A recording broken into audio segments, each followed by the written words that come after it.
Grateful తర్వాత ఒక youthful entertainment movie అంటే మ్యాడ్ మ్యాక్స్. నేను చాలా రోజుల దాకా మంచిగా అంటే నేను చాలా సినిమాలు చూసాను మధ్యలో ఒక్క సినిమా నచ్చలే అన్న. ఇలా 300 పెట్టి సినిమాకి వచ్చిన 3 గంటలు నవ్వుకొని ఎంజాయ్ చేసిన.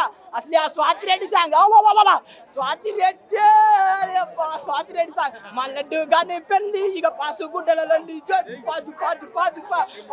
సినిమా ఇది అన్న. నవ్విన ఎంజాయ్ చేసిన డాన్స్ చేసిన. నా ముద్దు పేరు నా ముద్దు పేరు పెట్టుకున్న స్వాతి రెడ్డి. అరే అమ్మ ఏం సెక్సీగా ఉందన్న. హీరోయిన్ మాత్రం సూపర్ అన్న. ప్రతి సాంగ్ సూపర్ అన్న. ప్రియాంక ఉంటుంది అన్న. అసలు ట్యాక్సీ వాళ్ళ హీరోయిన్ ఏం సెక్సీ ఫిగర్ అన్న.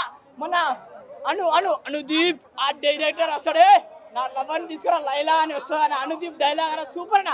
సార్ డైరెక్టర్ సార్ మీరు యాక్టింగ్ చేయండి sir please sir. Me acting me second ఇట్లా స్టైల్గా అసలు ఆ లుక్ నాకే చాలా బాగా నచ్చింది. అంటే మనం 300 పెట్టిన దానికి న్యాయం ఈ సినిమాలో జరుగుతుంది. నాకే చాలా బాగా నచ్చింది. సితారా ఎంటర్టైన్మెంట్కి హ్యాట్స్ ఆఫ్. మంచి మూవీ అండ్ డైరెక్టర్ గారు చాలా డైరెక్టర్లు ఎంతెంతో 2 సంవత్సరాలు 3 సంవత్సరాలు సినిమాలు తీశారు. కానీ మీరు 1 ఇయర్లో సమ్మర్కి బ్లాక్ బాస్టర్ సినిమా అంటే మన డైరెక్టర్ గారికి హ్యాట్స్ ఆఫ్ అండ్ దండం పెట్టుకోవచ్చు. ఒకటే ఫ్యామిలీ ఆడియన్స్కి డబల్ మీనింగ్ ఏడా లేదు. ఎంజాయ్ చేసుకోవాలా సమ్మర్లు అంటే 3 గంటలు ఏసీలో కూర్చొని ఎంజాయ్ చేసుకోండి.